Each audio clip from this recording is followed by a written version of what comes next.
Moçada, são 11 horas e mais 49 minutos. Está na hora do nosso quadro, o quadro mais esperado do nosso programa. Está na hora do nosso quadro Uau! Não é que a Bíblia tinha razão?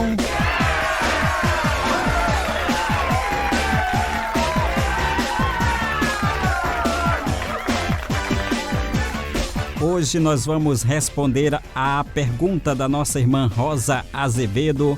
Ela é da cidade do Rio de Janeiro e ela quer saber que obras são essas que Jesus disse que seus discípulos fariam maiores que as dele. Não acredito. Que obras são essas, né, que Jesus disse que os seus discípulos fariam maiores que as dele? Vamos lá, vamos procurar aqui a resposta. Olha, gente, a resposta a esse tipo de indagação, de pergunta, ela tem que passar por uma rígida obediência a uma regra infalível e inflexível de uma boa hermenêutica, né? Uma boa hermenêutica. Um estudo contextual e tal exercício requer bastante tempo. Entre outros saberes, o conhecimento da estrutura, do propósito daquele livro. Além disso, mostrar que o gênero literário, né? Gênero literário que o material pertence, que gênero literário o material pertence. E ainda mais importante, qual é a teologia subjacente desse escrito. Então, são coisas que requer uma boa exegese, uma boa hermenêutica. Então, como já amplamente conhecido, esse quarto evangelho é o mais teológico de todos, né?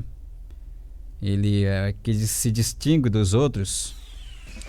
Não obstante esse reconhecimento, muitos ainda insistem em classificar esse escrito e os demais evangelhos como biografias. Todavia, se nós fizermos uma análise de forma minuciosa,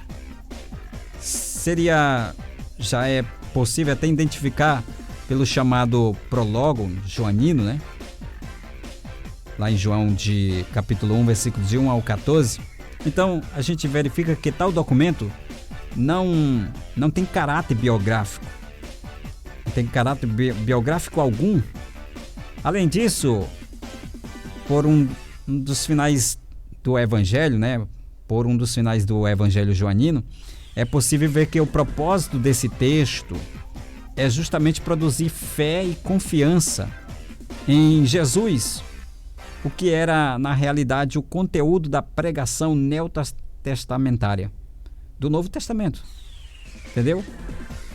Então, dividida em 2 livros, contendo mais de um gênero literário, o Evangelho de João ele pode ser mais bem estudado e entendido quando distinguimos o chamado Livro dos Sinais. Livro dos Sinais, do livro da glorificação. Então é necessário fazer uma distinção entre livro dos sinais e livro da glorificação. O livro dos sinais, a gente vê ali do capítulo 1, versículo 19, né? O livro da glorificação, a gente vê ali a partir do capítulo 13, verso 1 e o capítulo 20, verso 31. E finalmente,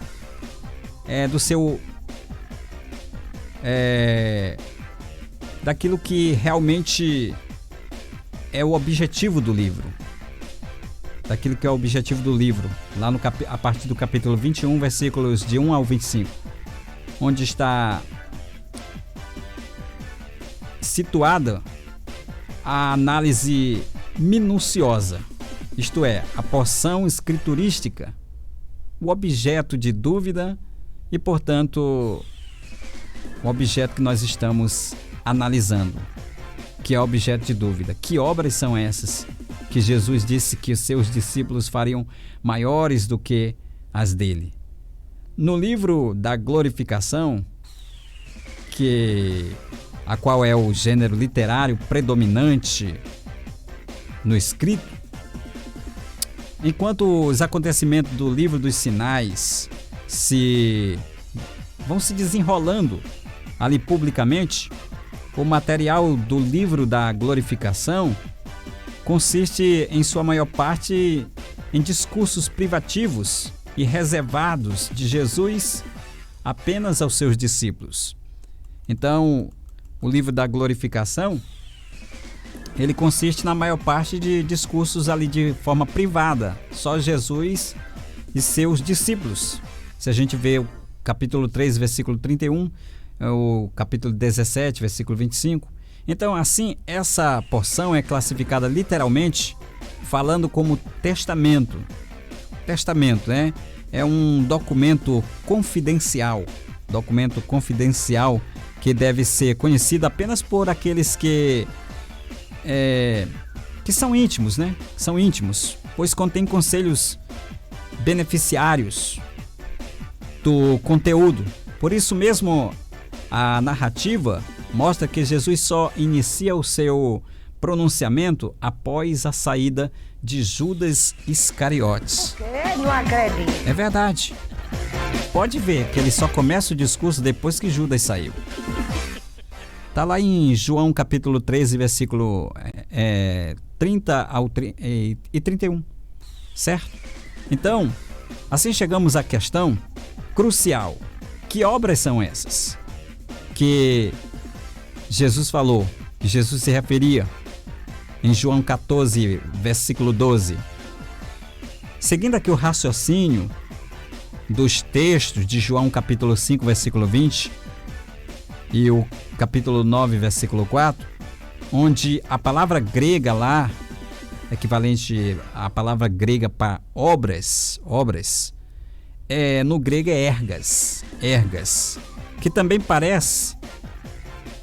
também ali aparece em ciente de que a expressão ergon pode ter significado tanto ativo na realização da obra, né, quanto passivo, a obra já realizada. Então, é preciso notar o texto de João capítulo 6, versículos 28 e 29, que contrasta com a fé, tanto para a realização de uma obra, quanto para se crer em uma obra já realizada. Isso pode ser visto claramente, a gente pode ver isso claramente, pelo restante do discurso de Jesus. João capítulo 6, versículos 30 ao 58. Então a gente vê isso claramente. Então, como a teologia joanina é sumamente cristológica e mostra, entre outros exemplos, Jesus como o pão vivo que desceu do céu. O pão vivo que desceu do céu. E a obra de Deus consistindo em apenas crer nessas verdades. Se acalme, irmão. Se acalme. Capítulo 6, versículo 29. Consistindo apenas em crer nessas verdades. Então é preciso considerar que até mesmo os discípulos tiveram dificuldades em crer em Jesus, no que dizia o Mestre. Mesmo vendo os sinais que ele fazia, eles tinham dificuldade. É só você ver o capítulo 6, versículos 60 ao 71. Assim, é fato que a crença e a assunção dessa verdade através da pregação naqueles que, mesmo sem tê-lo visto, ainda assim crerão, no caso, ele falando sobre nós, que não iríamos ver, mas iríamos crer. Então Jesus falou sobre nós, entendeu? Então, crendo naqueles que não, mesmo sem ver o Mestre, ainda assim iriam crer em uma obra ainda maior do que a que o próprio Mestre realizara. João 20, versículo 29. Isso porque nem sempre a pregação é acompanhada de sinais, levando em conta o fato de o ministério terreno do Senhor ter tido uma curtíssima duração. E os que o aceitaram já contatarem com uma história de 2 milênios.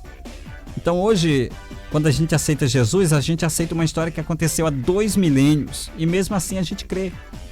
Então é possível pensar também que a expressão obras maiores refere-se apenas ao maior número de alcance dessas obras. O maior número de alcance dessas obras. Mas se a gente for levar mesmo ao pé da letra, por exemplo, a gente vê Pedro mais tarde curando com a sua própria sombra. O quê? Não acredito. Verdade.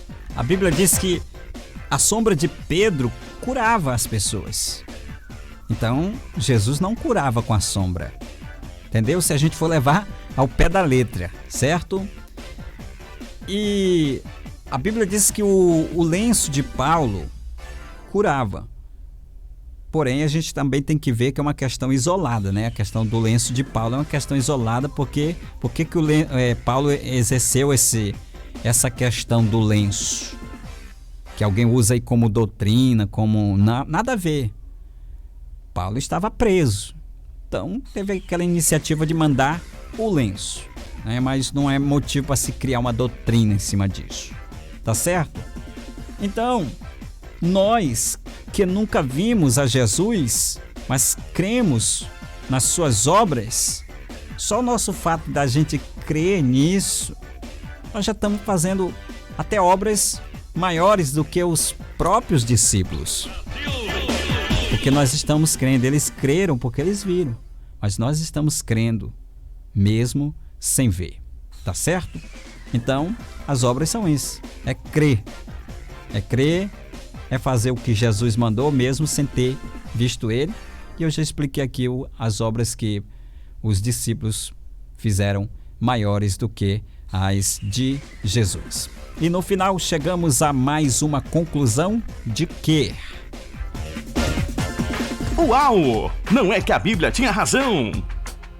Gente, a Bíblia sempre vai ter razão e nós sempre vamos estar equivocados, porque a Bíblia é terrivelmente a palavra de Deus e não tem como questionar, né? Questionar com a Bíblia é perca de tempo.